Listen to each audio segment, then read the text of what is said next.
High, সেদিন সন্ধেবেলায় বাড়িতে ফুচকা বানিয়েছিলাম। আসলে অনেক দিন ধরেই কলকাতার মতন ফুচকা খেতে ইচ্ছা করছিল।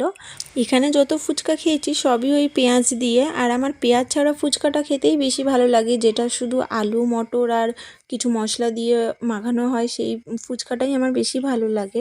ফুচকাটা বাইরে থেকে কিনে এনেছিলাম, আর ফুচকা মশলার জন্য আমি এখানে জিরে, ধনে, শুকনো লঙ্কা, নুন আর একটু গোলমরিচ নিয়ে এটাকে ড্রাই রোস্ট করে নিয়েছিলাম। আর মশলাটা ঠান্ডা হয়ে যাওয়ার পর হামনদিস্তায় এটা নিয়ে আমি একটু পাউডার বানিয়ে নিয়েছিলাম। আর আমি আলু আর মটর আলাদা করে সিদ্ধ করে রেখেছিলাম, আর তেঁতুল আমি জলে আগে থেকে ভিজিয়ে রেখেছিলাম। আর এত কিছুর মাঝখানে আমাদের হঠাৎ মনে পড়লো আমরা কলকাতা ফুচকার মেন ইনগ্রেডিয়েন্টটাই আনিনি, আর সেটা হলো গন্ধরাজ লেবু। তো কি আর করা যাবে, অনলাইনে অনেকগুলো সাইটেই চেক করলাম। গন্ধরাজ লেবুর দাম এখানে অনেকটাই বেশি, মানে এক একটা পিস কোথাও 60 টাকা, কোথাও 70 টাকা, এমনকি 80 টাকা অবধিও দেখেছি। তো শেষে জেপ্টোতেই আমরা কমে পেয়েছি, একটা লেবু 40 টাকা নিয়েছে।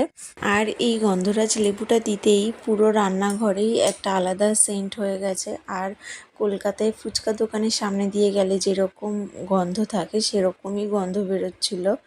তো ব্যাস, তারপরে আমরা জলটাও রেডি করে নিয়েছি, আর তারপর পুরো দোকানের মতন করেই আমরা সাজিয়ে নিয়ে বসেছিলাম। আর ও আমাকে এখানে ফুচকা সার্ভ করছিল, আর এটা খেতে তো পুরো কলকাতার ফুচকার মতনই হয়েছিল। তো ব্যাস, এই ছিল আমাদের সন্ধ্যের জলখাবার। আর এতক্ষণ ধরে কষ্ট করে বানিয়েছি, কিন্তু খেতে বসে মানে ঠিক 15 মিনিটের মধ্যেই সব শেষ হয়ে গেছিলো।